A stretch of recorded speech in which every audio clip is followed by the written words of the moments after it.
Welcome to RTV. నేను మీ నిర్మల. మరి ఈ మధ్య కాలంలో మాత్రము హైదరాబాద్ పోలీసులు అలాగే ఉమెన్స్ సేఫ్టీ వింగ్ నుంచి కూడా చాలా వరకు కోలివింగ్ హాస్టల్స్లో అలాగే షాపింగ్ మాల్స్లలో అలాగే లాడ్జ్లలో కూడా అన్ని చోట్ల కూడా తనిఖీలు నిర్వహించడం జరిగింది.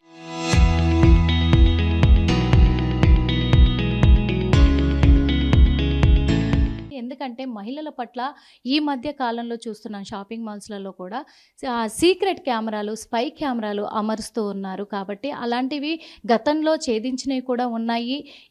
ఇదంతా కూడా దృష్టిలో పెట్టుకొని డిటెక్టర్స్ కూడా వీళ్ళు ఏర్పాటు చేసుకోవాలి అని చెప్పేసి వాళ్ళకు సూచించడం కూడా జరిగింది. కాబట్టి ఇప్పటికే 100కు పైగా షాపింగ్ మాల్స్ అలాగే లాడ్జీలు అన్నీ కౌంట్ చేసుకుంటే కూడా 100కు పైగా వీళ్ళు గుర్తించడం అంటే తనిఖీలు చేపట్టి కూడా వాళ్ళందరికీ కూడా ఆదేశాలు వాళ్ళకు సూచించడం జరిగింది. కానీ ఇక మీదట లేడీస్ ఎలా ఉండాలి, ఎందుకంటే కోలివింగ్ హాస్టల్స్, షాపింగ్ మాల్లలో డ్రెస్ చేంజింగ్ కోసము వాళ్ళు వెళ్తారు, ట్రయల్ చేసుకోవడానికి వెళ్తూ ఉంటారు. కానీ వాళ్ళు ఫస్ట్ చేయాల్సింది ఏంటి, ఎటువంటి జాగ్రత్తల్లో వెళ్ళాలి వాళ్ళు, అలాగే కోలివింగ్ హాస్టల్స్లో ఎలా ఉండాలి, అలాగే లాడ్జీలలో కూడా ఎలా ఉండాలి, ఇవన్నీ కూడా మనం ఇప్పుడు అడిగి తెలుసుకోవడానికి మనతో పాటు ఉన్నారు Hyderabad women's safety wing DCP Lavanya గారు ఉన్నారు. అడిగి తెలుసుకునే ప్రయత్నం చేద్దాం. ముందుగా మీకు నమస్తే మేడం. నమస్తే అండి. మేడం, ఈ మధ్య కాలంలో కూడా ప్రతి చోట కూడా తనిఖీలు చేపడుతున్నారు. ఎందుకంటే మహిళల పట్ల దురుసుగా ప్రవర్తిస్తున్నారు కొంతమంది.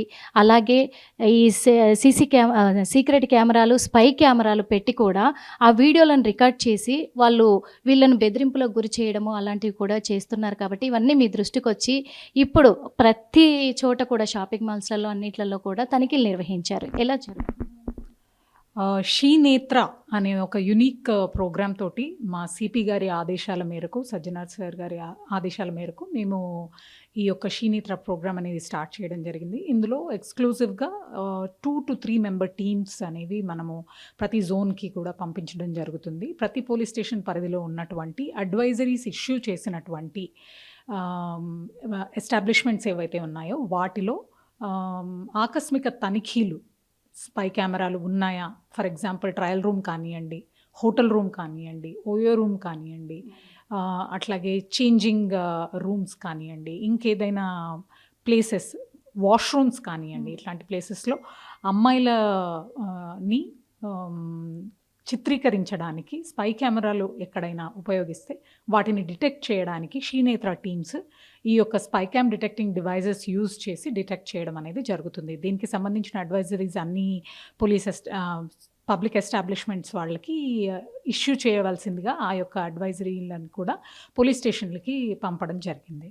అంటే ఈ మధ్య కాలంలో, అంటే గతం నుంచి కూడా చూస్తున్నాము, నైట్ టైంలో లేడీ కానిస్టేబుల్స్ మఫ్టీలో ఉండి పోకిరీలను పట్టుకునే ఆపరేషన్స్ కూడా చేస్తున్నారు. కానీ ఇప్పుడు షీనేత్ర వచ్చినాక చాలామందిని అదుపులోకి తీసుకుంటూ ఉన్నారు. ఈ ఆపరేషన్ ఎలా కొనసాగుతుంది? అయితే షీనేత్రలో భాగంగా ప్రస్తుతము మనకి చేసినటువంటి చెక్కింగ్స్లో ఎక్కడ కూడా ఎటువంటి అబ్జర్వేషన్స్ అనేది మనం చేపట్టలేదు. ఎందుకంటే మనం ఆల్రెడీ అడ్వైజరీ ఇష్యూ చేసిన వాళ్ళు కూడా ఆ అడ్వైజరీని ఖచ్చితంగా పాటిస్తున్నారు. అది కాకుండా ఈ యొక్క చెకింగ్స్ అనేవి ఈ రోజుతో కాకుండా ఫ్యూచర్లో కూడా కంటిన్యూస్గా మేము చేపట్టడం అనేది జరుగుతుంది.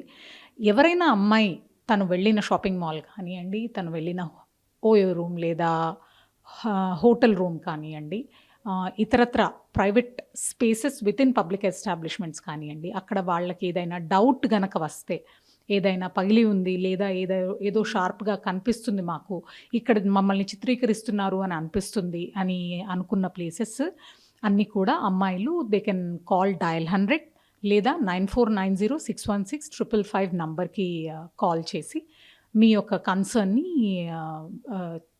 చెప్పొచ్చు. దానిపై ఇమ్మీడియట్ యాక్షన్ కూడా ఉంటుంది. సీమిత్ర పెట్టినప్పటి నుంచి కూడా చాలామంది అమ్మాయిలకు చాలా హెల్ప్ అవుతుంది అని అనుకుంటున్నారు, భావిస్తూ ఉన్నారు. ఇప్పటి వరకు ప్రాబ్లం ఉంది ఇది మాకు, ఎందుకంటే ఇక్కడికి కూడా రావాల్సిన అవసరం లేదు, మాకు ఇంటర్నెట్లో లింక్ ఉంది కాబట్టి, వెబ్సైట్లో లింక్ ఉంది కాబట్టి లింక్ ద్వారా కూడా మీ ప్రాబ్లం తెలియజేయచ్చు అనేది కూడా చెప్పారు.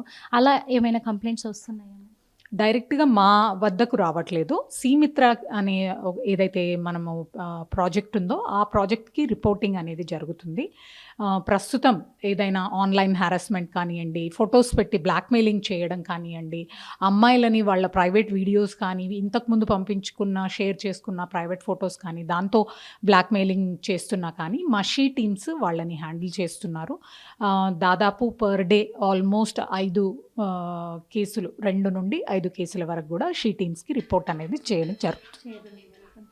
ఈ సీమిత్రకి కంప్లెయింట్ ఇవ్వాలంటే, ఎందుకంటే చాలామంది అమ్మాయిలు అమ్మో మనము పోలీస్ స్టేషన్కి వెళ్ళలేము, ఎక్స్పోజ్ అవ్వలేము, కానీ ఎవరికి చెప్పుకోలేము, ఇది ఫ్యామిలీకి కూడా చెప్పలేము అనే సమస్యలతోటి సైబర్ నేరగాళ్ళతోటి చాలామంది ఇబ్బందులు పడుతున్నారు మేడం. అలాంటి వాళ్ళకి ఎలాంటి సూచనలు ఇస్తారు? మిమ్మల్ని అప్రోచ్ అవ్వాలండి. అప్రోచ్ అవ్వాలి అంటే డైరెక్ట్‌గా షీ టీమ్ ఆఫీస్‌కి రావచ్చు, లేదా సైబర్ క్రైమ్ పోలీస్ స్టేషన్‌కి వెళ్ళొచ్చు. అండ్ ఇలాంటి ఇతరులకు తెలియకూడదు అనే ఎవరికైతే కండిషన్స్ ఉంటాయో, అట్లాంటి వాటి విషయాల్లో మేము వాళ్ళ వివరాలన్నీ గోప్యంగా ఉంచుతాం. గోప్యంగా ఉంచుతారు. ఇప్పుడు మళ్ళీ షాపింగ్ మాల్స్ పైన కానీ, ఇటు లాడ్జీల పైన అన్ని చోట్ల కూడా అమ్మాయిలకి సేఫ్టీగా ఉండాలి అనుకున్నప్పుడు ఈ స్పై కెమెరాల గురించి మళ్ళీ ఏమైనా ఆపరేషన్స్ చేపట్టే అవకాశాలు ఉన్నాయా? ఖచ్చితంగా అండి. It is going to be a continuous ongoing process. Sheenetra teams అన్ని వేళలా పనిచేస్తాయి. ఆ షీనేత్ర టీమ్స్ ఈచ్ ఇండివిడ్యువల్ టీమ్‌కి ఒక డిటెక్టింగ్ డివైస్ కూడా మనము ఇవ్వడం జరిగింది. సిపి గారి ఇన్‌స్ట్రక్షన్స్ ప్రకారం. ఆ యొక్క డిటెక్టింగ్ డివైస్ కూడా it's a very expensive device. దాన్ని చక్కగా వాడి ఎక్కడైనా ఏదైనా ఇష్యూ ఉంటే దాన్ని అటెండ్ చేస్తాం. ఇప్పుడు డిటెక్టివ్ డివైస్ వీళ్ళు ఏర్పరచుకోవాలని సూచించారు కదా మేడం. మళ్ళీ ఏమైనా వీళ్ళు ఈ చర్యలు తీసుకుంటున్నారా లేదా అని కూడా ఎంక్వైరీ చేసే అవకాశాలు ఉన్నాయా? ఖచ్చితంగా అవకాశాలున్నాయండి. ఖచ్చితంగా అడ్వైజరీలో భాగంగా కస్టమర్ సేఫ్టీ ఇన్‌చార్జ్ అనే వాళ్ళని అపాయింట్ చేసుకోమని మనము చెప్పడం జరిగింది. అపాయింట్ కాకపోయినా డెసిగ్నేట్ చేయండి. ఆల్రెడీ ఎగ్జిస్టింగ్ హెచ్ఆర్‌ని కానియండి, ఆల్రెడీ ఎగ్జిస్టింగ్ మేనేజర్‌ని కానియండి, కస్టమర్ సేఫ్టీ ఇన్‌చార్జ్‌గా కూడా వాళ్ళు ఖచ్చితంగా ఇవ్వాల్సొస్తుంది. వాళ్ళ పేరు, వివరాలు కూడా వాళ్ళు ఉండాలి. వాళ్ళు కూడా వాళ్ళ యొక్క ప్రైవేట్ స్పేసెస్ వితిన్ పబ్లిక్ ఎస్టాబ్లిష్మెంట్స్‌లో వాళ్ళ దగ్గర ఒక డిటెక్టింగ్ డివైస్ పెట్టుకొని వాళ్ళు కూడా మార్నింగ్ అండ్ ఈవినింగ్ వాళ్ళ స్పేసెస్‌ని చెక్ చేసి వాళ్ళ తరఫు నుండి ఒక రిపోర్ట్ అనేది జనరేట్ అవ్వాల్సిన అవసరం ఉంది. ముఖ్యంగా హైదరాబాద్ నగరంలో మేడం, చివరిగా ఈ ప్రశ్న అడుగుతున్నాను. కో లివింగ్ హాస్టల్స్ అనేటివి చాలా వరకు కూడా ఏర్పాటు చేశారు. అక్కడ అమ్మాయిలు చాలా ప్రాబ్లం ఎదుర్కొంటున్నారు. కో లివింగ్ హాస్టల్స్‌లలో ఉండేటువంటి అమ్మాయిలకి మీరు సూచించే సూచన? మన రక్షణ మొట్టమొదట ఎవరి చేతిలో ఉందంటే మన చేతిలో ఉంది. మన ప్రైవసీని కాపాడుకోవాల్సిన బాధ్యత కూడా మన చేతిలోనే ఉంటుంది. కో లివింగ్ హాస్టల్సే కానియండి, ఇతరత్ర ఏ హాస్టల్ అయినా కానియండి, ఇతరత్ర ఏదైనా పబ్లిక్ ఏరియాకి వెళ్ళినా కానియండి, తమకి డౌట్ వచ్చింది, ఇక్కడ ఎవరో నన్ను చిత్రీకరిస్తున్నారు, ఏదో సీక్రెట్ కెమెరా ఉంది అని మీకు అనిపిస్తే వెంటనే డయల్ 100కి కాల్ చేసి చెప్పండి. Sheenetra team will take care of the rest. ఇది సీక్రెట్ కెమెరాస్‌ని ఎలా గుర్తించొచ్చు మేడం వాళ్ళు? ఇప్పుడు అమ్మాయిలు వాళ్ళు గుర్తించాలి అని అంటే ఎటువంటి సూచనలతోటి వాళ్ళు గుర్తించొచ్చు? ఎక్కడైనా ఒక సీ త్రూ ఉండాలి. కెమెరా ఉంది అంటే అక్కడ దానికి ఏ అబ్స్ట్రక్షన్ లేకుండా ఒక సీ త్రూ అనేది ఉండాలి. అట్లాంటి గ్యాప్స్ ఒకవేళ మీకు ఎక్కడైనా కనిపిస్తే, అది ట్రయల్ రూమ్స్‌లో కానియండి, వాష్‌రూమ్స్‌లో కానియండి, డోర్ నాబ్స్‌లో కానియండి, బల్బ్ హోల్డర్స్‌లో కానియండి, ఏసీల్లో కానియండి, ఇతరత్ర ఫర్నిచర్ అందులో అవైలబుల్ ఏదైతే ఉందో దానిలోని స్క్రూస్ కానియండి, ఇట్లాంటివన్నీ కూడా చాలా జాగ్రత్తగా బ్రోకెన్ ఉన్నాయి అంటే కొంచెం అప్రమత్తమై అది ప్రాపర్‌గా చెకింగ్ చేసిన తర్వాతనే మీరు ఆ స్పేస్‌ని యూజ్ చేయాలి అనేది మా యొక్క తెలుస్తుంది. ఎందుకంటే ఏదో ఒకటి చిన్న బ్రేకేజ్ లాగా, డిస్కంటిన్యూటీ లాగా ఉంటుంది కాబట్టి ఖచ్చితంగా తెలుస్తుంది. చూసాం కదా. ఎందుకంటే అమ్మాయిలు ఇప్పుడు చాలా జాగ్రత్తగా ఉండాల్సిన పరిస్థితులు అయితే వస్తూ ఉన్నాయి. ఎందుకంటే వాళ్ళు ఈ సీక్రెట్ కెమెరాస్ కానీ, స్పై కెమెరాస్ కానీ ఎక్కడ అమరుస్తున్నారు అనేది వీళ్ళు గుర్తించలేకపోతున్నారు కదా. మీరు గుర్తించాలి అంటే చిన్న సింపుల్ లాజిక్ చెప్పారు మేడం. అయితే బ్రేక్ అయ్యే ప్లేస్ ఖచ్చితంగా కనిపిస్తుంది. ఎందుకంటే ఒక సీసీ కెమెరా వాళ్ళు ఫిక్స్ చేయాలి అంటే ఖచ్చితంగా అక్కడ ఏదో ఒక చిన్న డ్యామేజా, లేకపోతే అక్కడ ఏదో ఒక ప్రాబ్లం అయితే కనిపిస్తూ ఉంటుంది. ఖచ్చితంగా మీరు డ్రెస్ చేంజ్ చేసుకోవాలనుకున్నా, ఇప్పుడు వాష్రూమ్లో స్నానానికి వెళ్ళినా ఎక్కడైనా సరే మీరు గుర్తించుకోవాలి అంటే ఫస్ట్ చుట్టుపక్కల అన్నీ కూడా గమనించుకోవాలి. ముఖ్యంగా ట్యాప్స్, షవర్ బాత్స్ ఉంటాయి పైన. ఆ షవర్ బాత్స్ దగ్గర కానీ అన్నిట్లలో చెక్ చేసుకోవాలి ఖచ్చితంగా. చెక్ చేసుకున్న తర్వాతే అనుమానం కలిగింది అంటే వెంటనే షీనేత్రకి అప్రోచ్ అవ్వచ్చు అని చెప్పేసి చెప్తూ ఉన్నారు. అదే విధంగా కూడా అనుమానం కలిగిందంటే వెంటనే రూమ్‌లో నుంచి బయటకొచ్చే ప్రయత్నం అయితే ఖచ్చితంగా చేయాలి. ప్రతి ఒక్క చోట మహిళలు తనకు తనే రక్షించుకునే భాగంలో పాల్గొన్నారంటే ఖచ్చితంగా ఇలాంటి ప్రాబ్లమ్స్ నుంచి బయటపడొచ్చు అనేది సూచిస్తూ ఉన్నారు. కెమెరామెన్ విజయ్‌తో నిర్మల ఆర్టీవీ.